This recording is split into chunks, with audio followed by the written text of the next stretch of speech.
This conference will now be recorded. Thank you very much. I will call the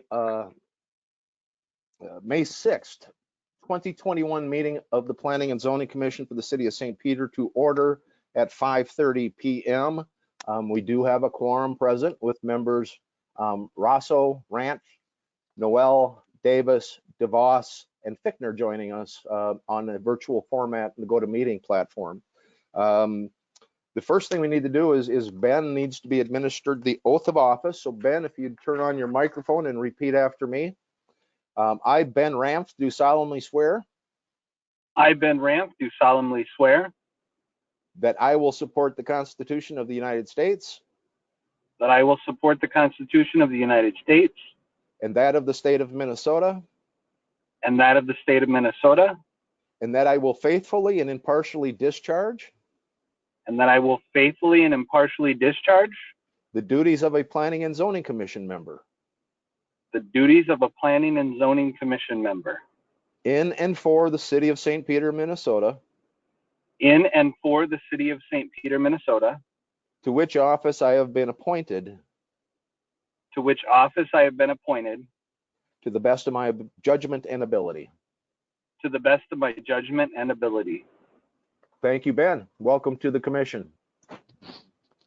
At this point, I'll ask for approval of the agenda.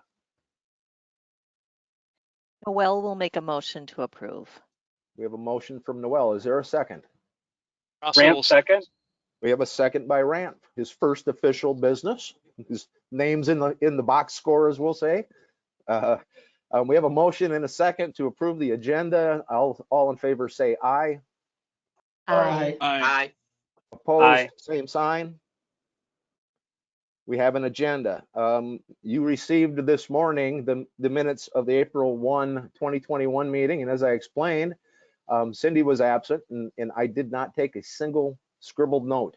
And I thought I'll just watch the video, and then we had trouble retrieving the video, and finally Susan in the IDT department was able to get us teed up.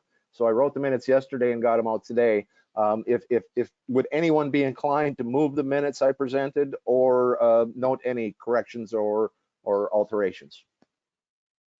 This was Russell. I will move the approval. We have a motion by Rosso. Is there a second? Davis will second. We have a second by Davis. All in favor of the meeting minutes as they were presented, say aye. Aye. Aye. Aye. Opposed, same sign. At this point, ladies and gentlemen, it's time to hold a public hearing regarding a replatting of land based on a petition by Mr. Ron Johnson. This is just vaguely described as parts of block 37 and 38, town of Traverse des Sioux. You can see on the engineering documents, there's a lengthy meets and bounds description of these. At this point, I'll give the review of that, and then we'll open it up for public hearing. And then I would expect that you'd be asked to take action on this matter at the conclusion of the public hearing. The petition has actually been submitted by Ron Johnson and Susan Mira for the replatting of land that the two of them own. It is 4 parcels currently, which is shown on page 13, where I just took my Sharpie and drew over the overhead photo. Those are the parcels that are subject to the replatting. Susan owns 1414 Old Minnesota Avenue, and Mr. Johnson then owns the balance of the property west of that. It is a mixture at this point of I-2, which is general industrial, and R3 multifamily residential zoning classifications. You'll also be asked to undertake an action or consider an action later tonight that would provide for a rezoning. So all of the properties then would be rezoned or be zoned R3 multifamily residential. The preliminary plat has been submitted for your review. The platting would create a total of 6 lots. So 4 lots would become 6 lots. Those are depicted on page 14, which shows another action you're going to be asked to consider is the vacation of that alley. But this does show on page 14 that re-subdivision or replatting and depicts the vacated or the alley that you'd be asked to recommend to be vacated. And then the final plat is on page 15, which shows then the 6 lots that would be created. and also then the easements that the city obtains around the perimeter of the lot for the installation of utility services. On the final plat, you will notice that the Susan Mira property would become substantially larger, and she would actually acquire some property that would be west of the alley that you'd be asked to consider the vacation of. She would essentially take ownership of some of the storage structures and sheds that are on that property that are currently owned by Ron. So if the plat's accepted, there also be a land exchange then between the two property owners. All of the lots would meet the minimum requirement of an R3 zoning district for the construction of a single family home or a duplex. So the minimum for a duplex or single family home in R3 is the 6,000 square feet. You'll notice that the smallest lot, I believe, is 6,005 square feet. So they all meet the minimum square footage. They also then all meet the minimum of a 55-foot width for single family or duplex construction. So these would not accommodate fourplex, sixplex, eightplex, essentially be limited to single family and duplex, which I believe would be the anticipated development in that area. There is a resolution that you'd be asked to consider on page 16 that would recommend that the city council accept the plats as submitted by Ron Johnson for RCJ subdivision. Please note on page 16 of the resolution, my boilerplating has been exposed once again. And on the very bottom where it says Windsor Pond Third, obviously that should be changed to RCJ subdivision and submitted by Ron Johnson rather than Windsor Homes LLC. At this point, Mr. Chair, I will open the meeting up for the public hearing. And so I'm not going to go through the public hearing rules because I don't see anyone other than the applicants and the members here tonight. So would anyone want to address the Planning Commission regarding the replatting? And I'll open the public hearing at 5:37 p.m. Hearing no one, I will close the public hearing at 5:37.5 p.m. So that is closed, and at this point we'll move on to the new business of the agenda. And again, we'll retake up that replatting as the second item under new business. The first item that you're asked to consider is that vacation of that alley. I know Ken had the opportunity to visit the site. I don't know if others did, but Ron originally petitioned for the vacation of that alley. Subsequent to his submission, then Nate Mira, Susan's son, and I see Nate's joined us here. He had asked Larry Hendon, Ed Kaiser, and his mother to join Ron in that petition as co-petitioners. That's somewhat important, as if a majority of the property owners abutting the alley sign the petition, we only need a majority of the city council if it's to be vacated. If we only had Mr. Johnson, it would have to be a 6 out of 7 vote on the council to vacate. So this does somewhat reduce the standard. I will note that I've also, let me find my map on page 6. I've also talked to, I know his first name's Barclay, but I can't remember what his last name, but he owns that property on the very, very south part of that, and he'd be having just a part of his property nicked by that. I spoke to him yesterday, and he has no reservations or no opposition to the alley vacation. I actually met with Mr. Hendon and his wife at their property, and so reassured them of a few things that they had questions about. So obviously, as they signed on as co-petitioners, they seem to be in favor of it. As another alley you were asked to consider earlier, I think it was last year, there's really not a drivable surface on this part of a piece of land, and there is really no outlet to any type of a public street. So the only way to get into that alley is to cross across private property. It's encumbered with some growth and some trees and some other vegetation, and I wouldn't say there may be a fence or two that are already in that alley. But for those aren't unaware, this used to be part of the town of Traverse des Sioux, which was a separate legal entity from the city of St. Peter. and I'm not sure at which time that they joined and combined. But from time to time, we have some difficulties with the original plat of Traverse de Sioux. And so we always try to clean these up as we can. The memo had said there are no major utilities within that alley. There are a number of private telecommunications and cables. Also, we have electrical service lines, not the main service or power lines, but the electrical service into the individual households. So we will need to maintain an easement for the repair, maintenance, or replacement of those utility systems within that alley. The 2016 comprehensive plan is essentially silent as to this matter. And as I said in the memo, the determination would be that the action would not be contrary to the 2016 comprehensive plan. The council has scheduled a public hearing where they will take the public comment on the vacation, since that's an actual amendment to the zoning ordinance. The map is just as much of the ordinance as the text. So that has to be done by the council. That has been scheduled for May 24th.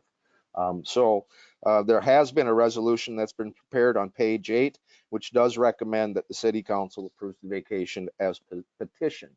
At this time, I'd ask if Mr. Johnson has anything to add. Right now, we're just trying to get the area cleaned up and make it a little bit prettier and get some other houses in there. So that's the plan. Thank you, Ron. Nate, I'm assuming you're representing your mother. Do you have anything to add or any comments?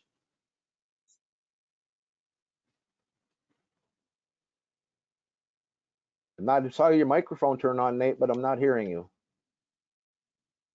All right, a little bit better? Yep, now I can hear you fine. No, I was just going to say, I echo the same thing that Ron, obviously we're trying to just clean up some things. I grew up in that area.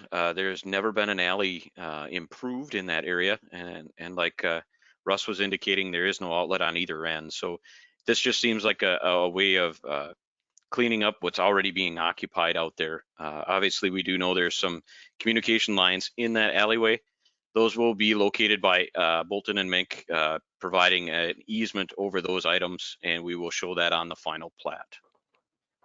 Does the Planning Commission have any other questions that I could answer? Well, Nate, I'll get to that. I'll corral them in Okay. here, and we'll kind of get them one by one, opportunities to ask questions and make comments in just a second. But thank you, Nate, for your comments and for your work on this. You'll notice that the 3 actions that you're asked to undertake, the alley vacation, the replatting, and then the rezoning of certain land, all are somewhat to occur in concert. If the alley isn't vacated, Susan Mira's acquisition of the property on the west side of the alley may be more problematic. It is my recommendation that you further recommend that the city council provide for the vacation as petitioned. At this point, I will go around and provide every council or commission member an opportunity. And I'm just going clockwise on my screen and start with member Rosso. I have no concerns about it. The property owners apparently are in favor of it. And given that, I have no concerns pertaining to that. Thank you. Yep. Member Rand. I don't have anything to add. The only thing I would ask is, in the future, say another telecommunications provider decides to come in, they'd still be able to use that prescribed easement that's already in place. Absolutely. And I just wanted to confirm that. Otherwise, I don't have anything else to add. Thank you. Member Noel. I have no questions or concerns. Member Davis. Likewise. Member DeVos. I don't have any questions either. I almost said member Mira, but I'll say member Fickner. Yeah, I like Ken, I went out and looked at it. There's no visible alley there and no outlets or anything. It makes a lot of sense to vacate it. Okay. I'd say if any of the members have anything else to add, you could just turn your microphone on. Otherwise, would anyone be inclined to move the resolution that's on page 8? I would move the resolution. Oh, I had my head turned. I didn't see who that was. Is that you, Ben? It was. Yeah, we have I would move the resolution on page 8 thank you, as Ben. written. And I'll second it, Fichtner. Okay, and Brad says he's still there, but his video is impacting his I'm still audio. here, yeah. And we have a second by Fichtner. So motion by Ramp, second by Fichtner to adopt the resolution on page 8. Any further discussion? Hearing none, I will take the roll call and I'll begin with Member Rosso, Aye. Member Ramp, Aye. Member Noel, Aye. Member Davis, Aye. Member DeVos, Aye. Member Fichtner. Aye. Thank you very much. Motion carried. The next item to consider under new business would be that the replatting submitted by Johnson and Mira, again, taking 4 properties and creating 6 properties. And again, this would be subject to a future request for the rezoning of some properties, which you'll consider later in the meeting. Again, page 13 showed the properties as they exist and how they're assembled now. Mira owning 1414 Old Minnesota, and then Ron Johnson owning the balance of the property. And again, they would propose to split those lots into 6 lots, all which would meet the minimum requirements as to size and width within an R3 district. I will ask Ron, do you have anything to add as the petitioner? Nope, just trying to make the best plan for the area. Yep. I'll add for some of you that may not know is there are planned improvements for 3rd Street. So a surface, stormwater control, other improvements. And so in anticipation of the plat, we are able to get in water services for the lots that would be created. So it won't cause any difficulty. It won't delay the project, or we won't have to go dig into a brand new road to install services. So I'm going to open it up for comments and or questions, and this time I'll start with Member Ramp. I don't have any questions. It makes sense. They all meet the minimum requirements for R3. Okay, very good. Member Noel. Yes, I feel similar. I think it's a very sensible plan. I'm very familiar with the planned improvements for that street, and so I think this makes sense moving forward. Thank you. Member Davis. Yep, I'm on the same page. Okay. Member DeVos. Yeah, I don't have anything to add either. Thank you. Okay. Member Fichtner. Yeah, I agree with everyone else. Member Rosso. I have no problems with this request. The only concern I would have is a generalized one, and that is I think it's very important for communities to have a balance of lots available of various sizes. And this adds to the inventory of the smaller lots. Doesn't at all address the mid-size or larger lots that potential property owners and home builders would be interested in. But relative to this request, I do not have a problem with it, and no further questions. Thank you, Member Rosso. After everybody's had an opportunity to listen to each other, I will say if you have additional comments, turn on your microphone. Or would anyone be inclined to move the resolution on page 16 with the corrections that I noted earlier, changing the applicant to Ron Johnson and the subdivision to the RCJ subdivision? Noel will make a motion to approve with those revisions. We have a motion by Noel. Is there a second? Davis will second. We have a second by Davis. Now we have a motion and a second. It's once again appropriate to ask, is there further discussion? Seeing none, I will call the roll call, and I'll begin with Member Ramp. Aye. Member Noel. Aye. Member Davis. Aye. Member DeVos. Aye. Member Fichtner. Aye. Member Rosso. Aye. Thank you, everybody. Motion carried. The recommendation will be that the City Council accept the platting or replatting, if you will. The last petition is submitted by Ron Johnson. This is for the 2 properties on the what would be the north of North 3rd Street on the cul-de-sac. Right now, they are zoned as I-2. They have the frontage on North 3rd, and I would suggest it would be unwise to encourage to have industrial traffic within that residential portion of 3rd Street, especially pending the improvements. I also will note that the utility services that are being installed 3rd Street are sized for a residential capacity and probably wouldn't be able to provide the fire control or sprinklers or whatever that might be necessary for some of the industrial uses. City Council has a public hearing scheduled for this matter on May 24th. You guys are gonna have a busy night that night. There is a resolution on page 25 that would recommend that the City Council approve the rezoning as petitioned by Ron Johnson. At this point, it would be appropriate to ask if Mr. Johnson has any comments.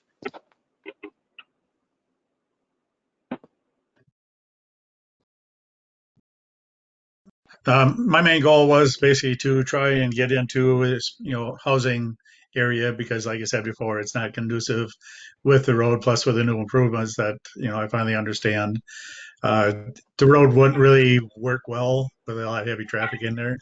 So that's the main reason for asking to have it rezoned. Thank you, Ron. Again, we'll go around for comments and questions, and this time we'll start with Member Noel. Nothing to add. Member Davis. Again, I have no questions. Member DeVos. No real concerns. Just disappointed we have nothing controversial tonight. But Wait, I don't hope we don't. Member Fickner. Yeah, I agree. There's no questions for me. Member Rosso. Nothing to add. Thank you. Member Ramp. Nothing to add.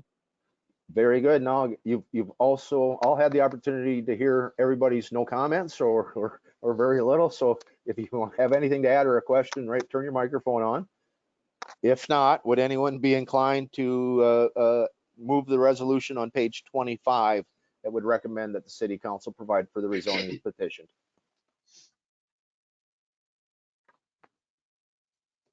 This is Fickner. I'd move the resolution. We have a motion by Fickner. Is there a second? Ramp, second. We have a second by Ranf. Again, we have a motion and a second. Anyone have conversation or have further comments? Turn on your microphone. Hearing none, I will call the roll call, and I'll begin this time with Member Noel. Aye. Member Davis. Aye. Member DeVos. aye. Member Fickner. Aye. Member Rosso. Aye. Member Ramp. Aye. Motion carried. Recommendation will be made to the City Council that they approve the rezoning as petitioned. Ron and Nate, thank you. You can stick around for the discussion on the annexation by ordinance if you wish. That is the next item of business. I've been making it a practice of going from outlines when I try to do my presentation so I can keep my thoughts in order. And I don't even think I need one for this. So if I go astray, reel me back in. But some of you remember a little over a year ago, we attempted to provide for the annexation of the former KRBI tower site and then a small strip of land that Gustavus Adolphus College owned immediately adjacent to that. For 19 plus years, I'd always been under the assumption, and every map and diagram that either the county possessed or the city possessed indicated that those properties were in the city limits. It appears they were not, and it was kind of found by happenstance when I was having a conversation with Mr. Weelborg, who owns the former radio station site. And I thought, well, that doesn't have the right PIN number because that doesn't start with 19, it starts with 12, I think it was, which is Oshawa Township. And when we looked into it further, sure enough, county still had those listed as Oshawa Township. But again, the maps all showed St. Peter. We don't know when this situation arose, but Gustavus and Mr. Weelborg, or the Ruth Weelborg estate, did sign the petitions seeking the annexation. We had it initiated by the Planning Commission, so Gustavus or Mr. Weelborg didn't have to pay to correct our error. And so the council passed an ordinance, which they can do under the auspices that these properties are completely surrounded by properties that are already within the city limits. And so the council passed the ordinance. We sent it up to the Minnesota Boundary Adjustments Board, who has to give the state's blessing that yes, all the hoops have been jumped through. They in turn provide it to MnDOT, who does the mapping then. And when MnDOT did the mapping, they said, Russ, that doesn't constitute all of the properties that are completely surrounded by the city limits. And I went, what? So there was this mystery parcel. It doesn't show up on the beacon system. It doesn't show up on the city system, but there's this 8.25 foot strip of land that we've determined was owned by the Catholic Church. And then they deeded it or quit claimed it to the Catholic Cemetery, which are two legal entities, opposite, not the same.